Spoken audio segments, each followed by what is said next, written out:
এইটা বীজ আমি কিনছি, কিন্তু আমাদের রংপুরে কিন্তু এই বীজ নাই। সরাসরি আর কি আমেরিকান হাইব্রিড যেটা বীজ, অফিসিয়াল বীজ, এটা আমি 42,000 টাকা কেজি কিনছি। এটা একটা সিন্ডিকেটের মধ্যে চলে। যারা পেঁয়াজের চারা বিক্রি করে তারা কিন্তু জাত ঠিক নেই। ওরা পেঁয়াজের বীজ কিনে 1,000 টাকা 1,500 টাকা কেজি। এটাতে আমি আশা করা যায় শতকে 3 মণ পেঁয়াজ আসবে। এই বীজটাতে মনে করেন ইনভেস্টও বেশি আর লাভও বেশি। এটার মধ্যে আমি একটা রিস্ক দেখতেছি, প্রাকৃতিক দুর্যোগ। যদি ঝড় তুফান কালবৈশাখী শিলাবৃষ্টি না হয় তাহলে রিস্ক নেই। এই বীজ কিনছি আমি 6,000 টাকা কেজি। তো ওই হিসাবে যদি কম করে 4 কেজি করে 40 কেজি হয়, 40 কেজি বীজ যদি 5,000 করে হয় তবু 2 লাখ টাকা। 10% জমিতে খরচ হয়েছে আমার 40,000। চাষিরা এটাতে রিস্ক নিতে চায় না। আমার মনে হয় চাষিরা মনে করে দূর আমি তো 2-3 কেজি বীজ কিনবো, ও অত কদম চাষ করবো কেন বা কি। কিন্তু আমার মনে হয় ওরা অল্প একটু জায়গা, সে যদি 2-3 শতকও করে তারপর নিজের চাহিদা তো মিটলো। কাল পরশু উঠা শুরু করবো। যদিও এখন পেঁয়াজের দাম নিম্নমুখী, একেবারে বাজার নাই, কিন্তু আমি তো সংরক্ষণ করবো। এয়ার ফ্লো মেশিন আছে, ওখানে আমি রাখবো। এখন এটা ফাইনালি বোঝা যাবে বাজারের উপর। এখন 500-600 টাকা মন, ওই হিসাবে তো চালানে উঠবে না, পুরো লস। সরকার যদি ইন্ডিয়ান পেঁয়াজ আমদানি না করে তাহলে আমরা কৃষকরা বাঁচবো, তাছাড়া করার কিছু নেই। যদি 2,000 টাকা মন থাকে, 50 টাকা কেজি থাকে, তাহলে চাষিরা উপকৃত হবে। দর্শক বন্ধুরা, আমার হাতে কি দেখতে পাচ্ছেন? পেঁয়াজ। আজকের ভিডিওটি খুবই এক্সক্লুসিভ হবে। যারা কৃষিতে কিছু করতে চাচ্ছেন, পরিকল্পনা করেন কিছু করবেন, তাদের জন্য ভিডিওটি না টেনে পুরোটি দেখবেন। আমাদের সাথে রয়েছে জাহাঙ্গীর ভাই, তার কাছ থেকে বিস্তারিত তথ্য দেওয়ার চেষ্টা করব। আসসালামু আলাইকুম বন্ধুরা, কেমন আছেন সবাই? দেশ এবং দেশের বাইরে যে যেখান থেকে এই মুহূর্তে আমাদের আজকের এই প্রোগ্রাম দেখছেন, সকলকে স্বাগত জানাচ্ছি। দর্শক বন্ধুরা, আজকে একটি ভিন্ন ধরনের প্রোগ্রাম আপনাদের সামনে তুলে ধরবো। আমরা এর আগে মাঠ পর্যায়ের অনেক ফসল আপনাদেরকে দেখিয়েছি, কিন্তু বীজ প্রোডাকশনের ফসল খুব কম দেখিয়েছি। আজকের এই প্রোগ্রামটি এমন একটি প্রোগ্রাম হবে। আজকে আমরা এই মুহূর্তে অবস্থান করছি রংপুর জেলার পীরগাছা উপজেলার চণ্ডীপুর গ্রামে। এই গ্রামে একজন উদ্যমী উদ্যোক্তা জাহাঙ্গীর ভাই, তিনি একজন সচেতন চাষি। চাষাবাদের মধ্যে পেঁপে চাষ করেন, সিজনে আলু চাষ করে, কলা চাষ করেন। এই বছরে এই রংপুর অঞ্চলের চাষিদেরকে নতুন কিছু উপহার দেওয়ার জন্য বা নতুন আইডিয়া তাদের সামনে তুলে ধরার জন্য আলু চাষ না করে সেই জমিগুলোতে পেঁয়াজ চাষ করেছেন, এবং সেখানে আবার সাথী ফসল হিসাবে পেঁপেও চাষ হচ্ছে। পেঁয়াজ চাষ করেছেন, সেই পেঁয়াজের আবার বীজ উৎপাদন কার্যক্রম তিনি নিজে শুরু করেছেন। এই বীজ উৎপাদনের কার্যক্রমের পিছনে অনেক গল্প রয়েছে। তো আমরা আজকে বিস্তারিত জানার চেষ্টা করবো তার কাছ থেকে, কতটুকু জমিতে পেঁয়াজ চাষ করেছেন, কেমন ফলন হলো, পেঁয়াজ চাষ কি লাভজনক কিনা, এবং এই যে বীজ উৎপাদন হচ্ছে, এই বীজ উৎপাদনের কলাকৌশল কি, কিভাবে বীজ উৎপাদন হচ্ছে, সেসব বিষয় জানবো। আজকের এই ভিডিওটি নতুন চাষিদের জন্য, বিশেষ করে সচেতন কৃষকদের জন্য গুরুত্বপূর্ণ হবে, যার কারণে ভিডিওটি না টেনে পুরোটি দেখবেন। চলুন শুরু করা যাক।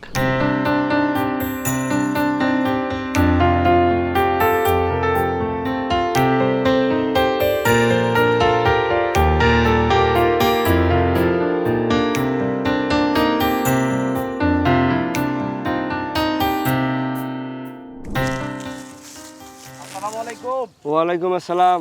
জাহাঙ্গীর ভাই, কেমন আছেন? আছি ভাই, আলহামদুলিল্লাহ ভালো আছি। কি ব্যাপার, পেঁয়াজ তুলতেছেন নাকি? এই দেখেন কি মাশাআল্লাহ, এত বড় বড় পেঁয়াজ হয়? হ্যাঁ হ্যাঁ, দেখেন কোনটা ছোট, খালি দেখেন কোনটা ছোট। সবগুলাই তো বড় বড়। এত বড় বড় পেঁয়াজ হয়েছে, এগুলো কি চারা রোপণ করছিলেন না কন্দ রোপণ? এটা বীজ চারা করছি। এই বীজটা থেকে সামনেবার কদম চাষ হবে। কদম মানে বীজ, এটা বীজ পেঁয়াজ, এটা খাওয়ার জন্য না। আচ্ছা, এখানে আমার 15 শতক জমিতে করা আছে। ফলন তো আশা করা যায় 4 থেকে 5 মণ হবে। আর একটা মজার বিষয় হলো, বীজ পাওয়া হবে খুব হয়রানি শিকার হওয়া লাগে। যেটা আপনি খাওয়ার জন্য পেঁয়াজ করবেন আর যেটা বীজের জন্য করবেন, অনেক ডিফারেন্স। নর্মাল একটা হিসাব করলাম, এখানে যদি আমি সর্বনিম্ন 4 মণ করেও পেঁয়াজ পাই, তারপরও আমি এখানে আশা করা যায় 2 লক্ষ টাকায় 15 শতক জমিতে লাভ হবে।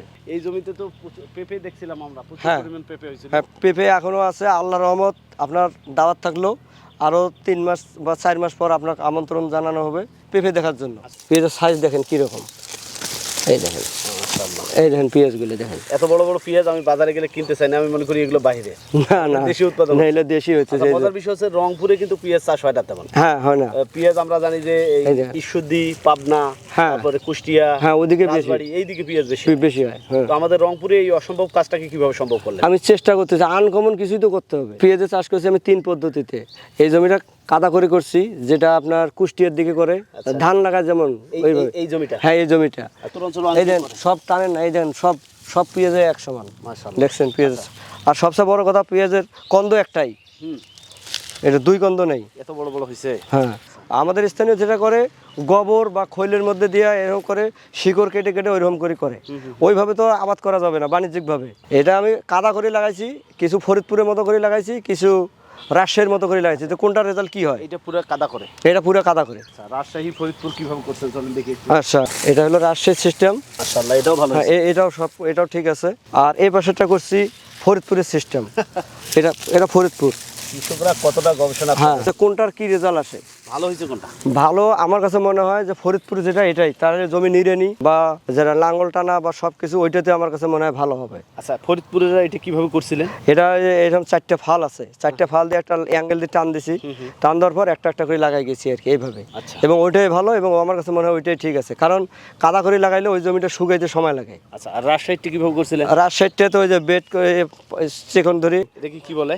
এটাকে এই যে হাত নাংলি বলে, আমরা হাত নাংলি। নাংলি বলে। দর্শক, হ্যাঁ। এটা রাজশাহী অঞ্চলে নাকি? হ্যাঁ, এটা এইভাবে কিভাবে করে একটু দেখান তো। এটা করতেছে এই যে এইভাবে, মনে করেন এইভাবে টান দিলাম, টান দিয়ে এটা লাগাই দিলাম, এইটা মাটি দিয়ে আবার ঢাকাই দিলাম, এইভাবেই। এই এখন আপনি পছন্দ করতেছেন কোনটা? আমার কাছে ফরিদপুরের সিস্টেমে ঠিক আছে। যে পেঁয়াজটা করলেন, এটাতে কোনো রোগবালাই পোকামাকড় আক্রমণ হয়? হ্যাঁ, পোকামাকড় আক্রমণ হয়, এবং এটার জন্য কি কি করছেন? এই স্বাভাবিক কীটনাশক এবং ছত্রাকনাশক, কীটনাশকের চাইতে ছত্রাকনাশকটা বেশি দরকার। কি কি ছত্রাকনাশক? এটা হলো পার্পল ব্লোস, যেটা এই যে আগামরা, এই যে এটা পেঁয়াজের রোগে একটাই, এই যে এটা তো এখন বয়স হয়ে গেছে শেষ, কিন্তু এই আগামরা লোকটা না থাকলে আর কোনো সমস্যা নেই। রংপুর অঞ্চলের চাষিরা পেঁয়াজ চাষ করতে চায় না কেন, আপনার বাস্তব অভিজ্ঞতা থেকে? আমার কাছে মনে হয় পেঁয়াজ চাষ করে ওই 2জন চাষ করে, তার 10জন নাই কোনো রকম। বাজার থেকে 2 মোটা পেঁয়াজের বীজ চারা নিয়ে এসে লাগায়, হয় 5 কেজি, কিন্তু যেটা খরচ করলো সেটাই উঠলো না। ওটা জাত ঠিক থাকতে হবে। সঠিক জাত লাগালে আমাদের হ্যাঁ। এই রংপুর অঞ্চলের মাটিতেও পেঁয়াজ চাষ করে চাষিরা কতটা উপকৃত হতে পারে? অবশ্যই 100% উপকৃত হবে। কেমন ফলন ফলানো সম্ভব? আমার তো 3 মনের টার্গেট, হয়তো 3 মন নাও যদি হয়, 2.5 মন তো মিস নেই শতকে। শতকে 2.5 মণ? হ্যাঁ, শতকে 2.5 মন। আপনার 500 টাকা মন হলো তো, তাও তো 1200 টাকা। হ্যাঁ, 1200 খরচ আছে। এই পেঁয়াজের চাষ করছেন, এর সাথে আরো কিছু? না, এই পেঁয়াজে চাষ করছি, এইটার আবার সেকেন্ড জেনারেশন, এটা তো ফার্স্ট জেনারেশন। আচ্ছা। এইটা থেকে যে বীজ হবে, ওই বীজ থেকে আবার যেটা সেকেন্ড জেনারেশন, ওটাও করছি। তো চলেন সেগুলো আমরা দর্শকদের একটু দেখাই। হ্যাঁ হ্যাঁ, অবশ্যই দেখাবো। পেঁয়াজের বীজ উৎপাদনের কার্যক্রম এর আগে দর্শকদের দেখাতে পারিনি, আপনার এখানে এসে ভালোই লাগতেছে। এটা কি জাত ছিল? এটা লালতির হাইব্রিড। এখানে কতটুক জমিতে এটা করছেন? এটা 10 শতকের মতো হবে। এই যে মাঝে মাঝে পেঁপের গাছও দেখতে পাচ্ছি। হ্যাঁ, পেঁপের গাছ আছে। পেঁপের গাছ তো আমার আদি ফসল, থাকবেই। এটা থাকবেই। এখানে এই জমিতেও ছিল পেঁপে, ছিল পেঁপে উঠার পর এটা আমি করছি, করার পর এই যে আবার পেঁপে লাগাই দিছি। এই পেঁপে কিন্তু আবার হয়তো এটা আর হয়তো সর্বোচ্চ 15 দিনের মতো থাকবে, তারপর পেঁপে থাকি যাবে আবার। তার মানে আপনার পেঁপে হচ্ছে আবার এই পেঁয়াজের বীজ বা পেঁয়াজ উৎপাদনের হ্যাঁ, সাথী ফসল হিসেবে পাচ্ছেন। সাথী ফসল হিসেবে পাচ্ছি। এখানে কোনো ব্যাঘাত হচ্ছে না? না না, কোনো সমস্যা নেই। আমার তো মূল টার্গেট পেঁপে। এখন ওই জমিতে কি করা যায়, মিঠাপুকুরের এক উপসহকারী মুশফিকুর ভাই, উনি বলল, ভাই আপনি তো একটু স্পেশাল কিছু করার চেষ্টা করেন, তা আমার পরামর্শ থাকবে আপনি এই বীজটা একটু তৈরি করে দেখেন পারেন কি না। তখন থেকে কয়েকজনের কাছে সাপোর্ট নিয়ে আমি এটা করতেছি আর কি। মাশাআল্লাহ। আমি কিন্তু এই জায়গা ফাঁকা রেখে গেছি, পেঁপে যে আমি লাগাবো এটা কিন্তু পূর্ব পরিকল্পিত। যখন পেঁয়াজ হয়ে গেল তখন আমি এই যে তারপরে এই যে এটা লাগাইছি। এটার বয়স কিন্তু খুব কম, আমি একটু কেঁচো সার দিয়েছি, যার কারণে একটু দ্রুত বাড়ছে। এই যে বীজ উৎপাদনের এই প্লটটার বয়স কত মাস? এটা আমি নভেম্বরের 20 তারিখে রোপণ করছি, 5 মাসের মতো, হয়তো আর 15-20 দিন বা 10 দিন থাকবে। তার মানে বীজ উৎপাদনের জন্য একটু সময় লাগে। সময় লাগে, হ্যাঁ। আর যেটা এমনিতে পেঁয়াজ চাষের জন্য করছেন, যেটা পেঁয়াজ চাষ ওটা তো 90 দিন হয়ে গেল, আজকালে উঠে ফেলবো। মোট পেঁয়াজ কতটুক জমিতে করছেন? পেঁয়াজ করছি আমি মোট 3 বিঘা।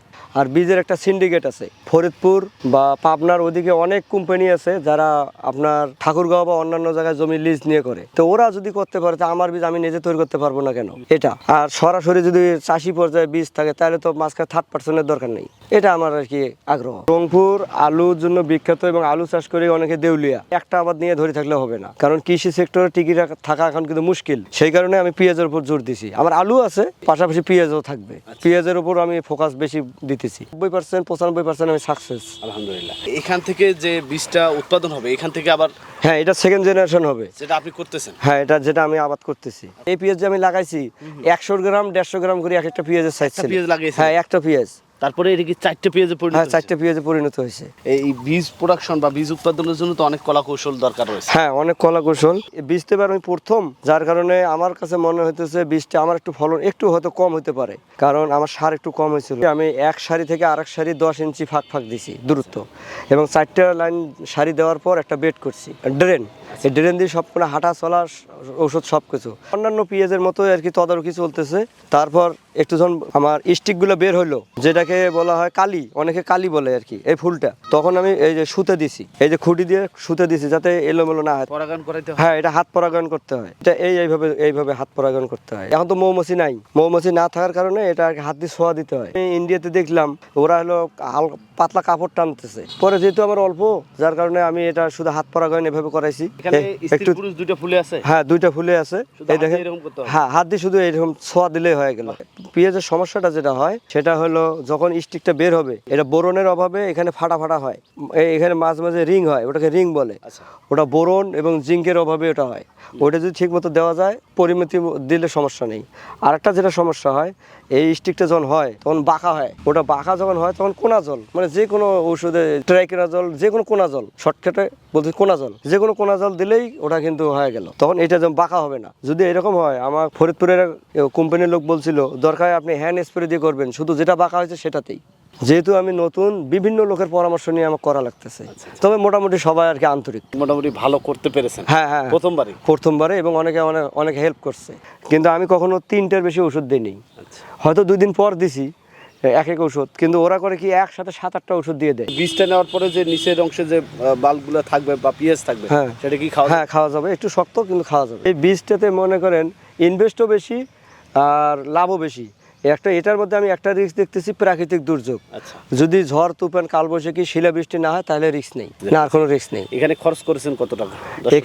এখানে আমার ওইভাবে হিসাব নাই, তবে আনুমানিক আমার 40,000 খরচ হয়েছে। আমি তো এবার প্রথম, এখনো হিসাব আমার কাছে নাই। শতাংশে 4 থেকে 5 কেজি আসবে বীজ। এই বীজ কিনছি আমি 6,000 টাকা কেজি। তো ওই হিসাবে যদি এখানে আমার যদি কম করে 4 কেজি করে 40 কেজি হয়, 40 কেজি বীজ যদি 5,000 করে হয়, তবু 2 লাখ টাকা 10% জমিতে খরচ হয়েছে আমার 40,000। দর্শক বন্ধুরা, আমরা কৃষিতে অনেকে অনেক কিছু করতে চাই, কিন্তু পরিকল্পনা, আইডিয়া এসব না থাকার কারণে আসলে অনেক চাষিরাই ক্ষতিগ্রস্ত হচ্ছে, একই ফসল বারবার করে। তো জাহাঙ্গীর ভাই একটু ভিন্নতা নিয়েছে। একটু চিন্তা করুন, এই পেঁয়াজের বীজ উৎপাদন করেও 10% জমিতে 2 লক্ষ টাকা আয় করা সম্ভব, যেটা আদৌ অন্য জমি থেকে সম্ভব না। হ্যাঁ। আপনি তো দীর্ঘদিন কৃষি চাষাবাদ করছেন, জি। আদৌ কি সম্ভব এত না, পরিমাণ লাভ করা? এইটা তো মানুষ মনে করবে যে এটা কি হিসাব করতেছে, কিন্তু বড় বড় কোম্পানিগুলো সব বীজের উপর ঝুঁকছে। নিজেদের চাহিদা পূরণের ক্ষেত্রে বা দেশের কৃষি অর্থনীতিকে সচল রাখার ক্ষেত্রে এই ধরনের কার্যক্রমে এগিয়ে আসলে ব্যক্তিগতভাবে চাষিরা কতটা লাভবান হবে, এবং এই যে সিন্ডিকেটের কথা বলছেন, এটা থেকে কতটা রক্ষা পাবে চাষিরা? চাষিরা তো অনেকে আগে, কিন্তু আমার মনে হয় চাষিরা এটাতে রিস্ক নিতে চায় না, কারণ এই বীজটাতে শুধু প্রাকৃতিক দুর্যোগ, আর কোনো রিস্ক নেই। কিন্তু ওইটার কারণে আমার মনে হয় চাষিরা মনে করে দূর, আমি তো 2-3 কেজি বীজ কিনবো, ও তো কদম চাষ করবো কেন বা কি। কিন্তু আমার মনে হয় ওরা অল্প একটু জায়গা, সে যদি 2-3 শতকও করে, তারপর নিজের চাহিদা তো মিটলো। এটা আমার মতামত আর কি। চাষিদের আগ্রহী হয়ে আসতে হবে। আচ্ছা, যেটা পেঁয়াজ এখন উৎপাদন হচ্ছে, এখান থেকে কেমন প্রফিট হবে? হ্যাঁ, আমরা হয়তো কাল পরশু উঠা শুরু করব, তাহলে ওই শতকে 3 মণ আসলে, যদিও এখন পেঁয়াজের দাম নিম্নমুখী, একেবারে বাজার নাই, কিন্তু আমি তো সংরক্ষণ করব, এয়ার ফ্লো মেশিন আছে, ওখানে আমি রাখবো। এখন এটা ফাইনালি বোঝা যাবে বাজারের উপর।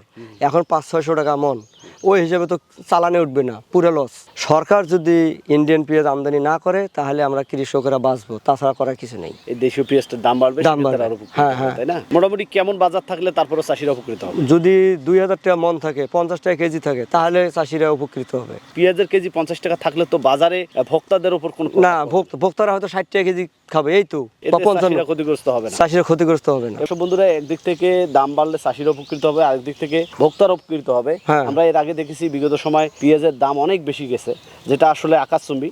অত দরকার নেই, চাষিরা যদি 40 থেকে 50 টাকা কেজি পায়, এতেও চাষিরা উপকৃত হবে। হ্যাঁ। যদি 40 কেজি বা 50 কেজি হয়, এতগুলো বীজ তো আপনার অবশ্যই না লাগবে না না। না, লাগবে না। আসলে এই বাকি বীজগুলো কি হবে? বাকি আমি যেমন অরিজিনাল বীজ খুঁজতে খুঁজতে নাটোর থেকে নিয়ে আসছি, এরকম অনেক চাষি আছে যারা অরিজিনাল বীজ পায় না।